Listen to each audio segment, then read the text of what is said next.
Talking fishing, nothing but fishing for talking fishing. If it's facts about fishing that you want to know, then tune in, folks, cause this is the show. We'll show you all the right bait to use, so sit right back, you got nothing to lose. Doesn't really matter if it's trout or carp, flathead, marlin or a gummy shark. Listen to the guys and you can't go wrong. They'll be talking about fishing till the cows come home. Talking fishing, nothing but fishing, we're talking fishing. And welcome everyone to Talking Fishing. Please note that tonight's show is pre-recorded, not live, and so we're very sorry if a yellowfin tuna was caught in the bay this week and we don't mention it. A big show coming up, and we give you a chance to win a great prize pack tonight via our Facebook page. You learn a little bit about us, the presenters on this show, plus all the regular segments. As always, please welcome Adam Ring. Adam, a great time of year for fishing on the Mornington Peninsula, isn't it? Yeah, it is. The calamari start to really fire up as we head into the cool weather. The kingfish are still hanging around the heads, and there's even still the odd snapper out in the deep water. Would you say it's the best couple of months ahead of us? It's settled. Yeah. It's settled. I think we're in a bit of a transition stage, but I think generally we see a lot of exciting catches in the next couple of months. We'll see some big fish as we get onto the back of some of our seasons. Yep. So for in that aspect, yes, really exciting, but it'll be nice and steady, and hopefully we get a bit of calm weather to match that as well. And Easter only just around the corner too, a couple of weeks away, and we're going to talk a little bit about Easter and fishing. And a big welcome to Trelly. How's things up Shepherd Way, Trelly? Yeah, very good actually. And again, like you say about the time of year, it starts to cool down. Yep. Get all those water skiers off the water. Good job. Concentrate on some fishing, Trelly. They'd still be on the go for Easter though, wouldn't they? Yeah, they are. Yeah, they do. But after Easter, it starts to cool off. And I like Easter this year. I like Easter every year, but I like Easter this year because it's nice and early. Yep. So it's at the very start of April. Sometimes you get. I think was it last year? It was backed onto Anzac Day. Yeah, pretty much. Pretty much. Yeah, so it was. it must be 2 or 3 weeks earlier this year. It was, and it was really early. We were nearly late April by the time we had. Yeah, so this year it's a lot earlier. Water's a little bit warmer. I'm still having a swim every week, I can tell you. It's just fantastic. And look, it's an exciting time, but you do get, it's probably the last camping trip that a lot of people do before perhaps the Melbourne Cup weekend again. Yeah, well, it's a bigger weekend than Christmas, really, because you've got that 4 days in a row. A lot of people take a bit off before, a bit off later. Yeah. I was going to say, unless you're a tradie, then you get an RDO before, then you have Easter, then you have some other day, then you have another RDO. You may as well take 3 weeks off. 3 weeks holidays. It's good driving in into the city when times like this, and you get it's an RDO for the industrials, and you go again. You get straight in. Like we get them. So it is good. But a good time of year, plenty of fish around, and Mornington Peninsula is not the only place, because there's a lot of places that people go over Easter, and over the next couple of weeks leading into Easter, we'll talk about some of those places. I reckon one of my favourites is down Gippsland, Lake Tyers. Yeah. It has just been fantastic for so long, but I just think Easter, it's sort of like your last, big flathead before the water starts cooling down, and I know the bream will probably pick up when it gets a bit cooler, but it's a great place. The prawns are running. How good is it? Well, and it doesn't Easter, for some reason Easter to me is, I guess, if you get into prawning, like I know Liz, if you're watching, she'll be packing her bags, booking another trip down there. Straight down to lakes. The prawns are big. There's heaps of them around, and Easter just falls on a beautiful time of year to do it. Big bucket of seafood sauce. Oh, yeah.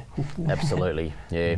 Now, don't forget, you can keep up to date with all the show details on our Facebook page. Catch of the Week, hotspots, are all the info. It'll be available on our Facebook from tomorrow morning. Don't forget to like us, and to make sure you get to the right page, just go to our website at talkingfishing.com.au and click on the links to Facebook and Twitter.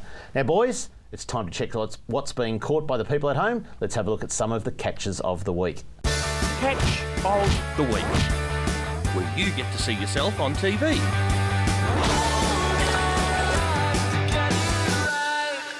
And one of the big things around Easter time, I know it's still a couple of weeks away, is gummy sharks. And have a look at number 1 catch of the week, Stephen Fields, out with the old boys from Think Big, Sean Ferdier, and what a magnificent specimen. Yeah. Obviously fishing at night there, but what a fantastic gummy. Sharks are good size too. Yeah. Well played, sir. Oh, Steve. dear, got you, Steve. Must come with a name, Steve. Anyway. That's a big girl, isn't it? Yeah, and isn't it a bit of a trend? We see a lot of these big gummy photos and it's all pitch black in the background. Definitely one of those species that don't mind the cover of darkness. Yeah, and that's the beauty of Shaun. He fishes at the best times. It doesn't matter what time of day it is. Exactly. If you're after a big gummy, he goes at the right time. Yep. So let's have a look at number 2, another gummy from Western Port, Tom Barber. Beautiful fish. In fact, must have a mate of his holding that up. That's a cracker of a fish too. Well, there goes my theory of big fish caught at night. Thanks, Tom. Could be early morning. Look at the shadows. They're nice and long there. So, but what a cracker. That's a big gummy. Yeah. That'd have to be 25 kilos plus, I reckon. It's a big fish. It's not only Western Port. Not only Western Port. Have a look at what lurks off St Leonard's in the deep. And we've raved about St Leonard's deep for a number of times on Hotspots every week. But have a look at this one. Steve Pryor, a gummy shark, off deep, obviously. But we call it St Leonard's. You leave from there, you go across all the sandbars and the weed beds where the whiting are and into the deep. And it drops off to 22 metres really, really quickly. Oh, okay. And you get some beautiful fish. Snapper and gummies this time of year. And I tell you what, people around Easter, people need to experience it. If you haven't done it, full moon, which is around Easter time, get out on those gummies. It's just a fantastic time of year. And I think we're slowly starting to realise just how good Southern Port Phillip is for big gummies. I know we know they're there, and that's all good. We see the reports, but we still talk about Western Port probably being the number one. But I tell you what, the more reports we get from down there, it's every bit as good as fishing Western Port. Yeah. So it's all gummies at the moment. Yeah. It is all gummies. Yeah. Gummy City. Well, let's change then. Daniel Baden, have a look at this. A little mulloway out of the Barwon, not little, but it's a good-sized mulloway out of the Barwon estuary down your way, down Tacklewood, Geelong, Trelly. That's right, exactly, I think old mate was talking, we did a mailbag the other week about where to get ludric. And we said down the Barwon way. So, but that's a nice fish. Yeah, I remember a long time ago reading about all Jeff Wilson's tales of, big mulloway in the Barwon River, and then you didn't hear anything for quite a number of years. Yeah. And again, the last couple of years, those smaller fish have started to come back into the estuary. Yeah. It's got to be a great sign. I'm sure Jeff's sitting at home having a little chuckle seeing these little mulloway after all the big 40-kilo fish he's landed there in the bass. But I've never what a fished great it. sign. Have you fished it? I haven't fished the Barwon River. Trelly? No, not really. Down at the mouth I have, but not up the top. But we are getting reports of guys in canoes fishing for mulloway. Perfect, wouldn't it? And they're fishing for like 4 or 5 hours, but they have that half an hour where they catch 3 or 4. Yeah. So if you get down there and fish, don't give up. Yeah. Keep fishing till you last. Definitely. And that's mulloway fishing in general, isn't it? Don't give up. Something different. Shay Bornikoff, a King George whiting out of Point Lone. That was actually in the Whiting Challenge a couple of weeks ago. We picked up the pick. I think she won the biggest, for girl under 10 or something like that. But a fantastic fish there. So healthy whiting, isn't it? Going to be pretty happy with that one. Yeah. Great Very fish. nice fish.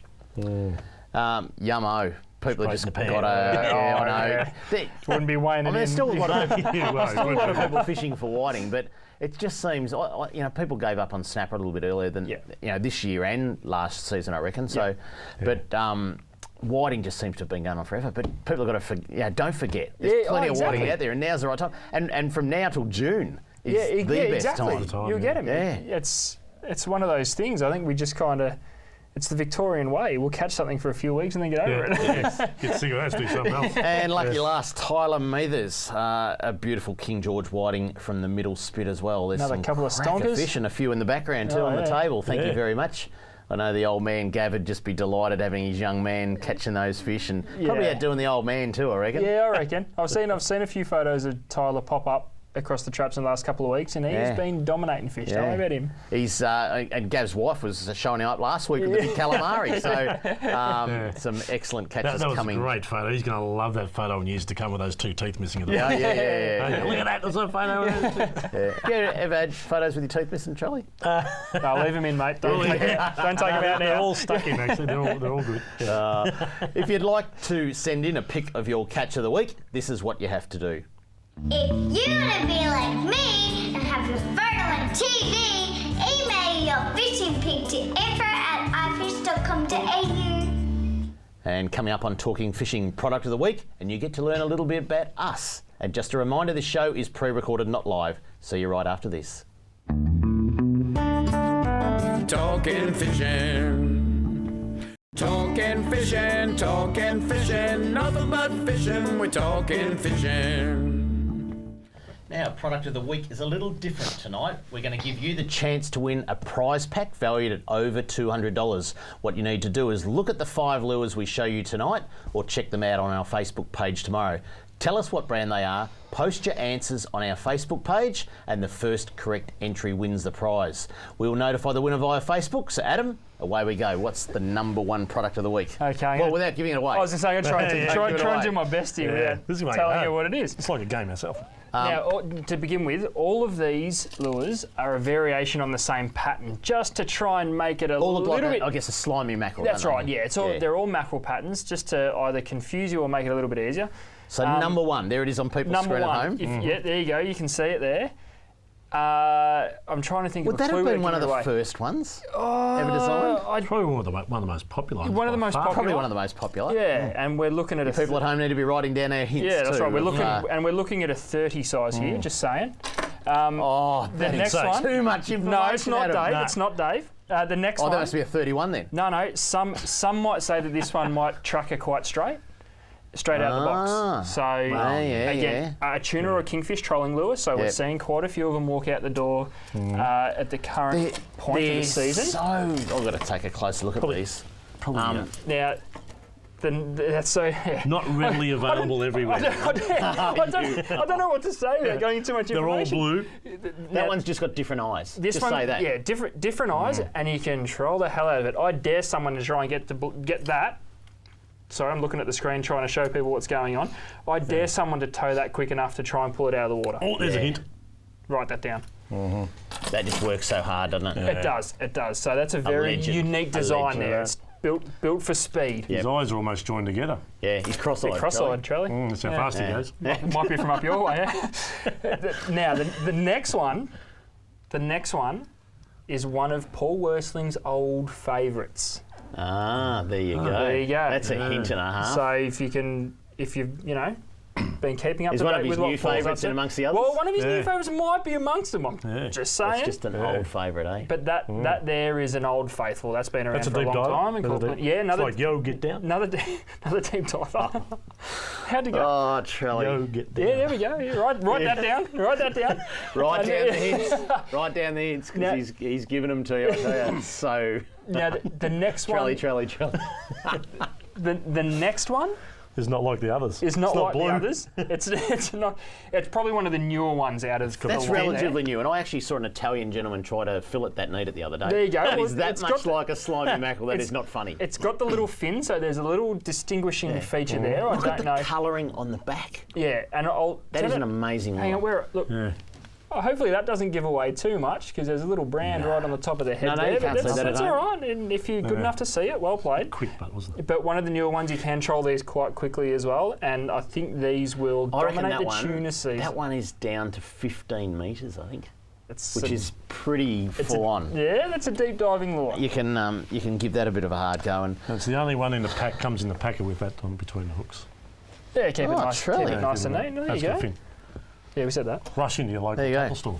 So don't forget, what you've got to do is have a look, or you've just seen them now, but have a look on our Facebook page tomorrow, or we repeat the show on Thursday mornings and Saturday mornings, some more details later in the show about when we repeat, and just check it out. But it is the first person to get them all right. So if you wait too long, if you're going to wait till Saturday's repeat, you may miss out on it, and $200 worth of prizes up for grabs. There you go. We'll get all your details, whoever wins, and get that prize pack out to you. But it just goes to show, doesn't it? I mean, 5 different brands there, 5 similar lures, all designed to do the same thing. A universal colour of. Do you reckon one is better than the other when it comes to catching fish, or do you reckon? Because people always say, "Oh, you've got to use blah blah blah." Do you reckon one makes a difference to the other? They'll all have subtle differences through subtle changes in body shape, bib shape, lure depth, that'll be more speed. of a shimmy. Mine's got a narrow bib, so it'll be more of a shimmy. Quite tight. Whereas the one with the wider bib be probably a bit wider action, deeper. So there will be. So you can really tell the ones designed. We're not going to show the people any more of them. No. That's it. $200 worth of prizes up for grabs. They're going to have to check out our Facebook page, which will, all those go up tomorrow morning. Yep. So people can check them out. You've got to tell us what the brands are. And if you're a little bit out, yeah, we'll be right. We're pretty fair. If you tell us it's a 20 instead of a 30, we might look past that. Don't give too much away.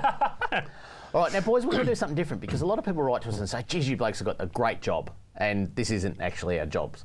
Surprise, I wish it was. An hour a week, wouldn't that be fantastic? I just go fishing. Oh, lock that in. The rest of the time. So we've been given a few questions by the people that sit behind the walls and talking to my ear and all that sort of stuff.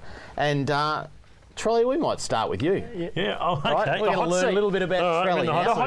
The hot seat. Let's learn a little bit about Trelly. What's your middle name, Trelly? Victor. Jesus. I would never have guessed that. Cruel parents. The old man was on the lawnmower at the time when he had time to go inside. Apparently had one of my parents' cousins or uncles was named Victor, and they liked him. So, but often names like, don't they? There you go. Well, I hate to see him not like me. Oh, there you go. You going to ask the next question, Ads, or would you like me to? No, well, on what planet were you born, Trelly? What planet were they born? Where were you born? Planet of the Apes, Well, sorry. I was actually born about 1 kilometre from where I live now. Is that right? Sad. There you go. Good. So in Shepparton. Yeah. That's Do you still live with your mum and dad? Now. Unit Hospital was an asylum, now it's changed again. Okay. What primary school did you go to? I went to Gary Street in Shepparton. It was an Aboriginal school, and they had no sandpits. Well, the cats used to try and bury them, so they moved the sandpits. So kids. Moving right along. Moving right along. No, well, seeing that Oh, this is too much information about Trelly. Now I know why you carry on. What was your first job? Selling paint, and I was an interior decorator then. After that, used to match up, drapes and things and bits and pieces. Is that the like first job after primary school? Yeah. Or did you go to secondary school? Did they have a secondary school in Shepparton back then? Well, I didn't. Well, actually, probably my first job was... It was the paint shop. Probably my first job was delivering papers, because by then I could drive a car down to school. Primary school. I was held back a few years. Paper round doesn't catch. Doesn't count. Yeah. What's your first fishing memory? Probably my first fishing memory was probably floating down the river checking springers with my father. Murray cod fishing. It was quite legal back then. Yeah. Yeah, so that was... When you say floating? Well, we were oars. Oh, yeah. Floating down the river. Yeah, in a boat. Yeah. A rowboat, yeah. Which I guess we could have a pretty good stab at. The answer to the next question is, what was the biggest fish you've ever caught? On a rod and reel? Actually, probably around about 35 pound mark, which is a nice Murray cod. Big fish? Yeah, Murray cod, yeah. Yep. Big fish. Yep. What do you do for a real job? What do I do for a real job? Still trying to trying to find one. I don't know. No, I got the 3 stores, so I just run between all those. Run 3 tackle shops. Marketing and that sort of thing on the AFTA board, the Australian Fishing Traders Association. So I do some good work with you, Dave, as you know. So there's lots to do. There's lots to do. I'm pretty busy with the marketing on that side of things. And you guys here. Yep. Very good. I work all the time. The most memorable place you've ever fished? Probably New Guinea, New Britain would be probably and the fishing was only a small part of the actual fishing experience, to see the people, the way they live, and when the sun goes down there's no lights. When the sun comes up, there's light, but they move all times of the day and all sorts of things, and having been escorted with blokes with guns and things like that. So, do you have any superstitions, fishing or non-fishing related? I won't get out of Mary's side of the bed. That's something I really hate to do. There you go. On the wrong side of the bed, yeah. But it's something like, I don't know about it. Yeah. Usually because I've got to get across Mary and I might get bitten, but... There you go. What is your favourite fish to eat? Redfin. The old redfin, freshwater ready. That's a good white solid flesh. It probably, it's redfin. Yep. And where would you like to retire? I don't think I'm going to retire. Oh, would the fishermen really retire? Shepparton. Would you could have just answered Shepparton? Well, yeah. Oh, yeah, probably Shepparton, yeah. All right, who's next?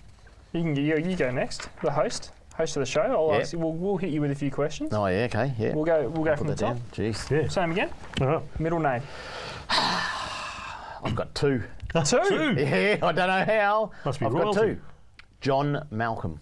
John Malcolm. Yep, John's my uncle. Malcolm was my late grandfather. My wife's got 2 middle names, and she'll shoot me if I mention them. There you go. What are they? Patricia Marie. Patricia I hope you're not watching this week. Oh dear. Babe. There you go. They're not yours or your wife's? Okay. Or are they? Yeah, he wasn't talking about his. Yeah. Okay. All right. John Malcolm. Yep. 2 middle names. Yeah. Where were you born? Yeah. Manly, suburb of Sydney. Manly. Yep. I was only there till I was about 1 year old, and I only went back about 5 years ago. There you go. There you go. Kicked you out, eh? Yeah. Or mum and dad. So where'd you go to primary school? I went to Frankston East Primary School, but halfway through grade 1, Ballum Park Primary School was built, and I was the first student there in grade 1.5. Moved halfway through the year. Number 1. Number 1, yeah. Lot to answer for that. That's cool. Go for it. What's your what was your first job? Apart from the paper round, Yeah. working at Big W up at Coringal Hub in Frankston, and they couldn't get me out of the fishing aisle. I was a goner from there. Yeah. I was actually had a break from retail for about 17 years, but Locked in. started there. There you go. First fishing memory.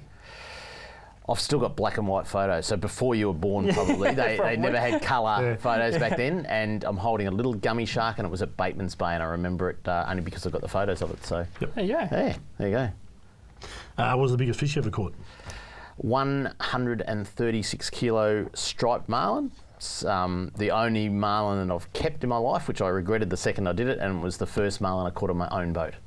So there you go. But the fish regretted it too. What do you Not coming back to fish here. What do you do for a real job? Oh, well, you know, I manage Tackle World Cranbourne and, you know, sort of oversee you down at Tackle World Mornington, and I still run the Future Fish Foundation, the charity. Apart from that, dabble in 3RW every now and then, and, you know, that's it. There we are. Then we end up here. I don't work too hard. Tuesday night. Don't work too hard. Where was the most memorable place you have ever fished? I reckon Cooktown. It was an amazing story. We're heading up to Cooktown. I was with another TV show back then, and got up there and they told us that it was always windy. You got no hope of getting out. It's always windy. We got there and had 3 of the most magnificent days, and the fishing was unbelievable. Bottom and pelagic, fantastic. There you go. Do you have any superstitions, fishing or non-fishing? I do. you? Always got to put my left sock or my left shoe on first. That's weird. Interesting. I actually realised by accident that I did it. Yeah. That I always put, and now if I go to put the wrong one on, it's like, oh no, I can't do that. It'll upset the whole day. Got to put the left foot on first. Weirdo. Favourite fish to eat? Calamari, and I eat a lot of it. Just love it. Yeah, love it. It's easy to catch too. Is that it? Last question. Where would you like to retire? Yeah, where would you like to retire? Oh, I used to say Narooma, but it's now. I love the Mornington Peninsula. Just falling in love with it. It's got character. It's got great fishing. I could happily just mosey on down there and just enjoy life. So Yeah, well played. yeah. Now, boys, we've got to go to a break. Adam, we're going to get back to you because people do want to know what we do in the real world. But just a reminder, this show is pre-recorded, not live. Up next, fisheries news and plenty more to talk about on Talking Fishing. Talking fishing. Talking fishing, nothing but fishing, we're talking fishing. And now it's time for the news, the fisheries news. Sounds a bit fishy to me. And only a little bit of fisheries news this week. As I said earlier on, this is a pre-recorded show, so limited news, boys. There might be a little bit more that we missed, but anyway, people at home, that's the way it is. Freshwater anglers in northern Victoria can now launch their boats more easily thanks to new floating jetties at 2 popular lakes near Kerrang. The new jetties will help boaters keep their feet dry when launching and retrieving their vessels without breaching them. At Lake Charm, 2 floating jetties have been installed. At Kangaroo Lake, 1 jetty. Both those lakes are stocked annually by Fisheries Victoria with Murray cod and golden perch, so they're very, very good fisheries, and also contain self-sustaining populations of redfin. Geez, I'm going to have to get this right. The Ganawara Shire Council were successful in obtaining funding from Fisheries Victoria and the state government's boating safety and facilities program. So that's a great use of rec licence money, isn't it, boys? Yeah, we need more boat ramps. To places like that where they build fisheries and, you know, like stock them with the perch and the Great little lakes, those too. Are they? Yeah. Yeah, great little lakes. So you can go up there and fish for redfin. Got weed beds in them and things like that. Yep. So nice part of the Yep. country. Awesome. Good use of money, like I said. Definitely. So, Ads, let's get back on to you because let's do the profile now, if we can. All right. I'm in the hot Have you got a sheet there, Trelly, or you? Yep, here we go. What's your middle name, Ads? Dean. Dean. Named after Dean Jones. Is that right? That's right. My mum went to high school with Dean Jones, and I think he was a little bit older. And She was obsessed with him. She might have thought he was a little bit of a crush on right. him. How do you bring your mum into 3AW? Because he works for 3AW. There We you see go. him every now and then. Where were you born? I was born. Sorry, that was your... That's right. I was born in Glen Waverley, and I grew up in North Dandenong, There you go. where my mum and dad are still there. Yeah. Nice. There you Nice. What primary school did you go to? Silverton Primary School. Silverton. Silverton Primary School. Where's that? That is on Jackson's Road in Dandenong North, which I think comes under Noble Park North. Yeah. And it was awesome at the time because I think we were one of the first primary schools to get the internet. Ah, Jeez. there you go. When you and I went to primary school, mate, they were still working out what was going to replace the abacus. That's right. That's right. You're using crayons. Oh, dear. And we had blackboards, didn't we? Like, did you have blackboards? We had when you went to school? blackboards. Charcoal. Yeah, from that era. we had a couple of whiteboards, but they were Yeah. on the Charcoal. Charcoal sticks. What was your first job, Ads? first job. I was a basketball referee because we were able to do that before. That was your first job? Before the legal age to work, and as soon as I turned 14 and 9 months, I worked for Nando's Chicken. Yes, that's right. They let me cook people's Nando's food. chicken. Yep. Really? There you go. That's why it's so tall and skinny. Doesn't it? Yeah, ate all the chickens. Hormones in All the the chicken. hormones, yeah. Not there's any hormones in Nando's chicken. No. Oh, yeah, no, didn't mean that. What's your first fishing memory? My first fishing memory was off Tooradin Pier with my old man catching a very much undersized silver trevally. And kept Still remember it like it happened yesterday. it. And Oh, kept there it. you go. Oh, I can't remember that. What's the biggest fish you've ever caught? The biggest fish I ever caught was a big Spanish mackerel in Weeper. Oh, yeah? Just spinning away for long tails and hooked a big Spaniard, and which we saw it, didn't quite get it in because the bull shark got it before I did. Oh, you'll love that. Oh, no. What do you do for a real job? A real job. The real Adam. I did my apprenticeship at Tucker World Cranbourne, and now I manage the store in Mornington. Haven't gone far, have you? No. No. No, you've gone up the ladder. 17.3 Ks exactly. I can tell you. exactly. No, that's good, mate. We said out of there, Absolutely. get down the road, get out of our sight. Out of sight, out of mind. Obviously got a lot of faith in you, Yeah, boys. someone's got to have faith. Good to see. Where is the most memorable place you've ever fished? The most memorable place. I remember going to Bem River for the first time. I've been there many times since, and it still is one of the greatest places on earth as far as I'm concerned. Yeah. It seems to, it feels shut off from the world, but not complete isolation, and the fishing is unreal. Yeah. That'd have to be Yeah. one of my favourite places. Now, we've had socks and we've had getting out of bed and wrong side. What's your superstition? I And if, don't. and if you say getting out of Mary's side of the bed, you're in trouble. You're all right. getting out of getting out of Mary's You're in side of the bed to trouble. put my left shoe on first. No, not really. There's nothing. No, there's nothing that really phases me. If anything, I grew up playing basketball, and I've got to wear 2 pairs of socks. I have to, and it's not a superstition. It's just more comfortable. It's those little plover legs you got. Like so Do you skinny. feel funny Plus if have you little only skinny wear feet. one? Yes. You feel like naked. Yes. You got 2 pairs of socks on now? No, I've only got one because I left the other pair in the car. That is funny. That is fun. What's your favourite fish to eat? Mako shark would be up there. Yeah, there you Again, go. basic, Yeah. nothing real fancy, No. nothing Yeah. crazy. As I don't mind snapper, like what everyone says. They don't really find it. Yeah. I don't mind them. Nothing Yep. wrong, nothing too And fancy for me. last but not least, where would you like to retire? Hang on, it's on the condition that you are going to retire because Well- we need you to manage Mornington for about half a century. Next month. One, I hope I make it to retirement. You know what? After working in Mornington, Yeah.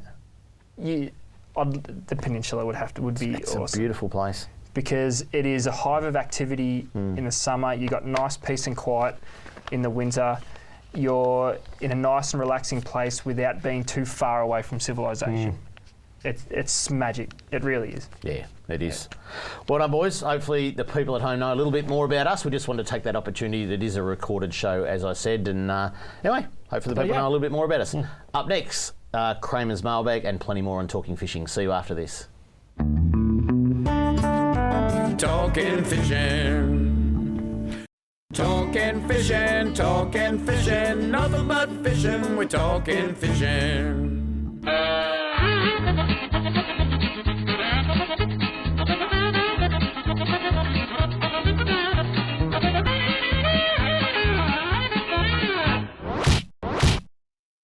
I don't know whoever put that salmon in that mailbox, but I tell you, I reckon that'd stink by now, that mailbox. That was filmed quite a while ago. Because you put the salmon back, didn't you? Yeah, I'll put it back in. I didn't think it was addressed to me.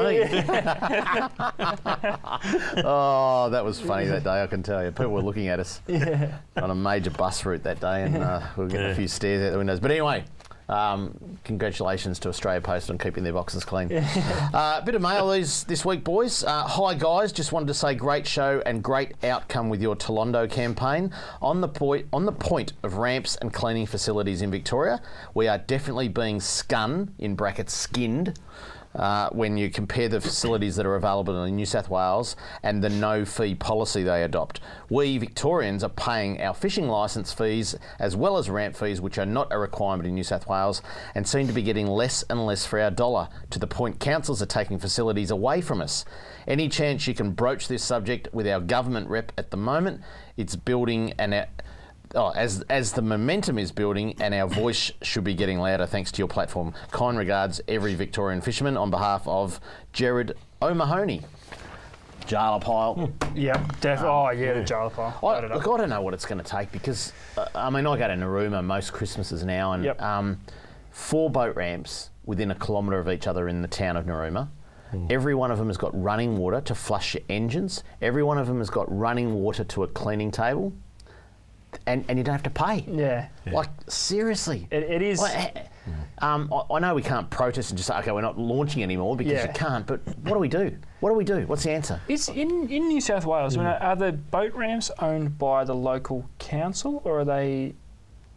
Who runs it? Yeah, I'm not too sure. Probably. Because is that a stumbling block that we're dealing with in Victoria? The little coastal towns they're run by councils. Narooma's Eurobit Shire. I don't know about Maine, Sydney sort of things. Because if you think about a boat ramp, the first thing you think of is cleaning facilities. Yeah. They go handy. Not in Victoria, they don't. They put them in. One mob puts them in, the other mob takes them out. As the case is down in Warneat. Yeah. But I think the government of the day, they're on the front foot with all this, and they're trying to get 1 million people fishing. But I think they're still battling. The government might say it, but it's the local council or it's parks. Someone just keeps putting roadblocks in front of all these facilities. Exactly. And, just need to clear the red tape. Every other body wants to make you pay. I think it's up to $15 at Martha Cove now. So anyway, I don't know what to do except put in the jarla pile. That's all we can do. Let's keep moving on. Hi Kramer, been watching the show since its early days. Keep up the great work. Never miss the show. How much is an electric reel and rod to buy for deep sea fishing? I'm keen to get into it at Portland this year. What do you catch down there? How deep? And what else do I need? Wow. Get any idea where they start? There's a few options with the electric reel. So you start roughly around about that probably $6.99 mark. Yep. And sort of head up from there. So there's quite a few. Did you say the reel about the $6.99? Isn't there some even cheaper, those Electra ones? That's it. Well, they start about there. Yeah. Yep. Yeah, well, they're probably a bit cheaper again. Yeah. Obviously, you only get what you pay for in a lot of those times, but these guys match them up down here. I know the stores match up some nice, very good quality rods. Around about, if you have something really, really good, probably about $1,100 to $1,300. And you've got to add your line to it too. Yeah, so, and there's a lot of line that goes. Line, You do. Yeah. You need good, strong braid. Yep. Probably. Oh, it depends how. Yep. Yeah, you want pound braid. And you might want 600, 700, 800 metres or whatever, so definitely. depending on where you're fishing. So, and then you need all the deep sea rigs and all that sort of stuff. So and depth of water. Listen to me. Anything over. Probably Portland 200 metres is a good Yeah, start. so anything over 100 metres warrants an electric reel for me. Yeah. With a stubby holder. Exactly. Well, you just push a button, they're great. A few more to get through. Hi, Trelly. Yeah. Fisheries stock a lot of Murray cod. How many do you reckon survive, and how long does it take to reach a catchable size? How many that survive from is probably... Ian Parker in Werribee South, by the way. Okay, thanks, Ian. How many survive? Look, I don't know. I mean, they put in as little fingerlings, aren't they? That's right, yeah. They put lots in, like they put hundreds of thousands in. Yeah. We're obviously seeing results like Eildon and a lot of places around like the Goulburn and the Murray, and a lot of increase in cod numbers, what's being caught. Catch and release is also helping at the same time. But what was the other part of the question? I'll go back. Sorry. It says, how many do you reckon survive and how long does it take to reach a catchable size? You're probably looking around about 5 to 6 years for a catchable size, and I know they're doing a lot of study on this at the moment. Yeah. So it depends again on food source, that type of thing. I know Lake Mulwale is probably one of the best areas, and then through a period of catchable size being 55 centimetres through to 75 centimetres, and they'll grow through that period in about 3 years. Yeah, okay. Excuse me, but so it's a fair growth. They grow pretty quick actually. They're pretty good. So I'd say about 5 years, and then on from there. There you go. Next one. Hey guys, love the show. Heading to Gippsland over Easter. This is from Stan Highland of Heathmont. Heading to Gippsland over Easter. Where can I go prawning land-based? Lake's Entrance, Lake Tyres. Yeah, I don't know. Lake's Entrance. Can you get land-based prawns there? Yeah, just do you need a walk boat? No, you can walk around. You don't get the numbers that the boat guys do, but we've seen plenty of prawns land-based over the years. Good down near the boat ramp, wouldn't it? Because Yeah, it's quite shallow for quite a way out, and you can get in there and get some big ones. So the only thing is, over Easter, you got the full moon, which we might even talk a little bit more about. The Easter and full moon, but which is not ideal for prawning. You really want the new moon or the darkness. Dark as possible. Sandy Point. Do you get them in Sandy Point prawns? You hear people talk of it, but we never see it, if that makes any sense. There you go. If you'd like to write to me or these blokes, this is what you have to do. Send your mail to Kramer's Mailbag, PO Box 734, Patterson Lakes, Victoria 3197, or email kramer@ifish.com.au. Let's talk a little bit more about the full moon, because you have a full moon over Easter. You were just telling me something during the break, Trelly, about how many full moons after Christmas or something. It's actually quite knowledgeable. Yeah.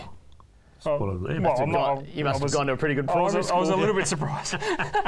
So yeah.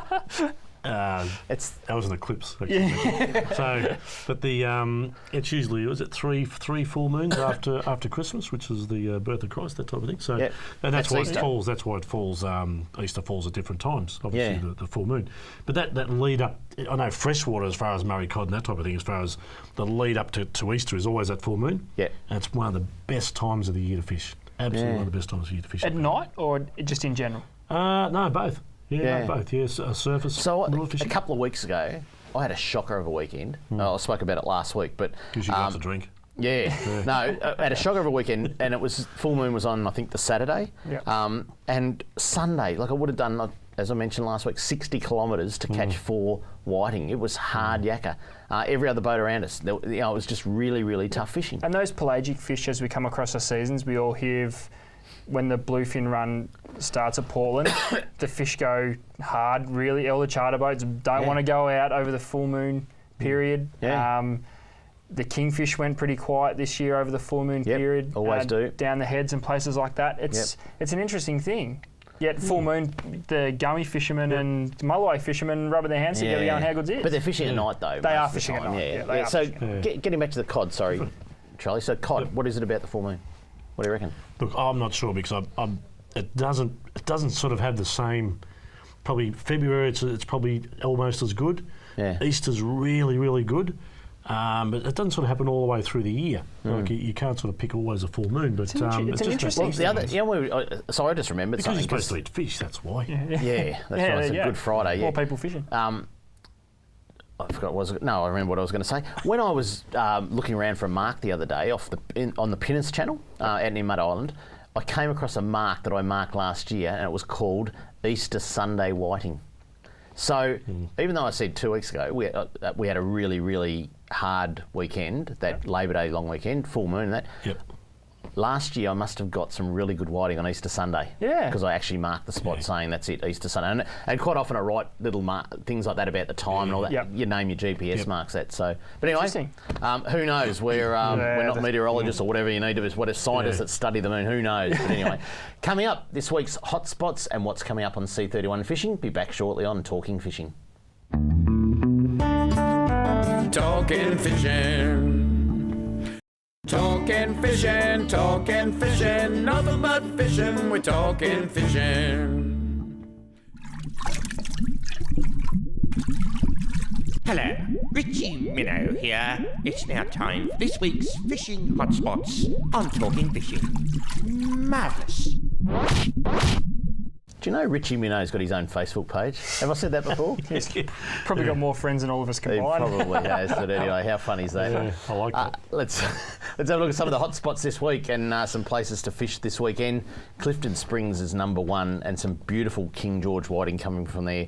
I think we said earlier on, people don't forget it is whiting season. Exactly. Prime time. There's plenty of season left. And Clifton Springs is just a cracker of a place. Not too far from Melbourne, so anyone that's up your Laverton Way and all that sort of stuff, Trelly. Yep. You're selling much whiting gear now this time? Yeah, actually there is a bit. Yeah, but it's surprising the guys are fishing like you're showing over the catch of the week. Yeah. They're sort of everywhere all over the place. Yeah. All sorts of stuff going on. It's a little bit of an unforgotten spot, I reckon. Or forgotten spot, whatever Not it is. anymore. Yeah, No, that's right. Next one, boys, Patterson River, Brim. I don't think we've had that as a hot spot before. No, but we haven't. Boy, is there some good fishing in there at the moment. Yeah, and there's some big brim getting caught. Yeah. Too. They were saying 2 weeks ago on the Labor Day weekend, it was shoulder to shoulder along the boat ramps there, all those little the pontoons, just shoulder to shoulder, the amount of people fishing down their land base. And it's great because they've set it up really well, like little rod holders and some picnic tables and all that sort of stuff. And yes, there's a lot of boat traffic, but there's a lot of people fishing land base there, and it is a fantastic fishery. Probably explains why we've been going through so many yabbies. Yeah. It's the number one bait, Number one bait in there. Little surface poppers work down there on the Brim. It's tough because it's where they're actually catching them is in such a busy canal. Okay. Yeah, they tend to. I'm sure if you went Surface early enough. poppers get caught well in outboard motors, though. Yeah. Funny is. You catch some big motors on that. Brilliant, eh? Oh, I actually got a great story about all that, but that I saw the other week. But anyway, number 3, hotspot, Blair Gowrie, calamari. It is the time. There's some big models around, and excuse me, generally you'd sort of say that October, November is the best time of year. No. 2 weeks ago I was down there and catching some crackers. And the pier is black. It's black. So you know it's good. If you don't know where to go on Blair Gowrie Jetty, which is the main jetty leading out to the marina, just look for the black deck because that's where the ink's squirting and that's where the calamari are being caught. It's a great sign and a great place. If your boat based off the Sisters is pretty good and out off the marina as well. So that would have to be one of my favourite jetties on the peninsula of Blair Gowrie. Yeah, you probably want to fish an incoming tide, so you're not allowed to fish into the marina. So an incoming tide, you're fishing on the other side. Oh, okay. And there's some beautiful weed beds. It's a very long jetty, probably 150 metres long, I reckon. Oh, okay. That marina's about to get a big extension too, so nearly double the size. So nice. Don't know whether there'll be more fishing in amongst it. Probably not, but it is a great place. Stations there too. I don't know. Part extension. Don't hold your breath. Number 4, the Old Faithful middle spit in Western Port is just absolutely on fire for King George whiting. Some big whiting coming out over the past 2 weeks as well. Yeah, that's probably been the big improvement of the whiting on the middle spit over the last fortnight, is we're starting to see some size. It's been holding the numbers all year, but you've had to move around quite a bit to find them. But fish well into the 40s regularly now. Yeah. Let's head over the other side of Western Port, Coronella. Elephant fish. They're in full swing now, and while you can get them up the top end of Western Port as well, certainly that elephant triangle out of Coronella is just a fantastic time of year to get elephants, isn't it? That's right. And a lot of people knock the elephant fish because they're probably not the greatest to eat and they're probably not the greatest fighting fish in the world. But you know what? There's heaps of them around, so take your whiting gear instead of your snapper gear and you'll have a ball, I guarantee you. Do a Glenn McGrath, get an elephant. There you go. I'm not going to ask you. No, I'm not going to ask. Because you probably have. Anyway, you know what I'm talking. Number 6, lake tyres, dusky flathead. I think we were saying earlier on, the flathead do slow down a little bit during winter. Although, I'm going to say last year I fished Narooma on the June long weekend. In fact, I fished it for a week and it was some of the best flathead fishing I've done. But the water temperature was still 19, 20 degrees in June. So depending on the currents and all that sort of stuff, Lake Tyres is absolutely on fire now. Over Easter will be fantastic. That's and probably into well into April and maybe a little bit of May. And you'll find a lot of those big fish will start moving down the front into more accessible waters to even land-based guys as the prawns continue to pop their heads up. Those big mamas will be down there feeding on prawns, no doubt about it. So a live prawn or a prawn imitation plastic would be a great place to start. So it's not just a hot spot now, it's going to continue on through Easter. Oh, without a doubt. Yeah, and when it cools right down, it's probably one of the best bream fish. Yeah, exactly. Particularly getting out when they school up and get on vibes and stuff like that. It's just a great fish all year round, but certainly a big hot spot now. So anyway, boys, that's the hot spots for the week, and people know that they can get onto our Facebook page and can check them all out. And if you're out in the boat on the weekend or whatever, just get onto our Facebook page because all that stuff's up there and it goes up tomorrow morning. So there you go. Boys, what's coming up on Channel 31 fishing this week? They've added a few there. So tonight, Catch and Cook Savage Seas Adventures straight after us. Wednesday morning, you can wake up to Oz Fish TV. Then don't forget, Thursday morning, we are on at 7 o'clock as a repeat. Friday, Catch and Cook and Fish and Trip. And then on Saturday morning, have a look at the size of the extravaganza that's now on C31. Saturday, we kick it off, our replay show, 9 o'clock for the breakfast, and then goes right the way through until Savage Seas finishes at 1 o'clock in the afternoon, boys. Then it starts all again at 6 o'clock. So there you go. That's what's coming up on C31. Plenty of fishing. Yeah, heaps of fishing. Yeah. Now, Ads, earlier on we were talking about marine parks. You had a story about someone who just slightly ventured into marine park. What happened there? Yeah, it's a bit of an interesting one because I've known this person for quite a long time, and would never intentionally do anything like it. But followed a couple of boats while trolling for kingfish, and got pulled up by marine parks or whatever it is, and Parks Victoria. Yeah, sort of hit him with a fine, but it was a bit of an interesting one. They came from a bit of a blind spot where it was questionable whether they could actually even see if there was a boat in there. By the time they got to him, he was outside the marine park and scuffed up the side of his boat. So this is down Point Nepean, which is can be a pretty treacherous part of the bay, because if you've got, particularly if you've got a run out tide. You've got a run out tide, you've got Corsair Rock where there's waves breaking, can be a pretty dangerous area. The most concerning part of the story is by the time they'd gone through all the bits and pieces and explanations and paperwork, they were well outside the heads. Oh, wow. So, because it was a run out tide. And that's, I mean... You can move awfully fast. Exactly. Now, the person I'm speaking of is an experienced fisherman and an experienced boating fishermen as well, so it wasn't too bad, but the concern was raised if maybe that wasn't an experienced fisherman, someone who hadn't spent much time in that part of the bay, to by the time they get through all the bits and pieces, he's well offshore. That could be quite daunting. Coming back in, so I don't know if there is a protocol and whether they can take them to somewhere where they can at least anchor up in probably have to travel like a kilometre inside the heads or something. But exactly. Which I mean, unfortunately, when you start thinking about that, people do the wrong thing, just burn off and off they go. But so did they check his GPS to say where? I don't know, because if you're trolling and we were near there a couple of weeks ago and waiting for the tide to slow down a little bit for the kings, we decided to do a little bit of whiting fishing just inside Point Nepean. And we're trying to line up posts and markers. In fact, Parks Victoria down that Point Nepean National Park or Marine Park used to be buoys. It's now actually timber posts for most of them. So they've put proper structure in the ground, if you like. But we're trying to line up, and then we realised that there is actually a really good black line on your GPS marking the boundaries of the marine park. So if you've got an up-to-date map, or you want to get maps upgraded, you can get all that sort of detail now, and it was really accurate. And I think, and what he was more concerned about is the way the situation as a whole was handled. It seemed as soon as there was a little bit of conversation, they kind of got a bit defensive and probably got on the front foot a little bit strong, which, I mean, they deal with some pretty, I guess, unreasonable people, and I know this person we're talking about is probably the furthest from an unreasonable person that I've met in quite a long time. But it's just a bit concerning how in this case anyway, there seems to be a bit of grey area. So I guess the moral of the story is just know where these places are. And stay well away. Don't flirt with the line on where it is and where it isn't. Good fishing down there, though. There really is, but just it's not worth it. I mean, you catch the wrong person on the wrong day, and all of a sudden, I think this is a $300 fine. $300 fine. So it's not, it's not cheap. But anyway, it's one of those things. Be wary of it. Yep. That's it for Talking Fishing. Hope you enjoyed the show. Don't forget, tonight was pre-recorded. Next week, we are back in the studio live. Until next Tuesday evening, stay safe on the water and enjoy your fishing. We got all you need, just take a look. Watch those fish jump on your hook.